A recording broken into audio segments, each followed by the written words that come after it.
Hi, this is episode 9 of Crondos. I'm your host Jordan Hudgens. I am a Ruby dev and the CTO of devcamp.com.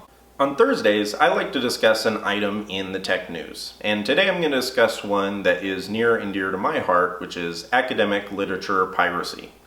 This past week, Science, the magazine, published a very extensive article going into detail on how Sci-Hub, which is a destination for pirated academic and science literature, has now reached a level that it's no longer just a fad to go and download different published papers.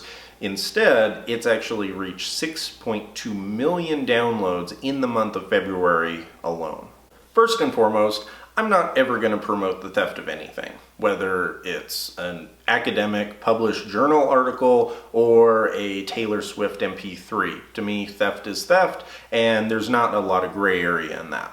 With that being said, I want to discuss if the entire industry based around publishing academic papers and selling them is ripe for disruption. As a computer science grad student, I can personally attest to how difficult it can be to research different papers and to go and get publications with the current processes. Whenever I'm researching a topic, this is what I have to do. First, I search for a paper on a search engine, such as Google Scholar. I read the abstract to see if the paper is a good fit for whatever paper or project I'm working on. So far, so good. Then, I have to go find the journal or conference that the paper is published in. Next, I have to sign into my university account so I can go through their publication portal, since all of the journals and conference store the papers behind very, very expensive paywalls. Next, I cross my fingers and hope that the paper I found is available through one of the channels that my university is paid for. And lastly, if all of the items go smoothly, I can download the paper, read it, and use it in my own work. Does that seem like a process in an industry that needs to be disrupted? I definitely think so. I think there are a number of different ways that the entire process could be made more efficient, can still be profitable, and can work better for the entire academic community.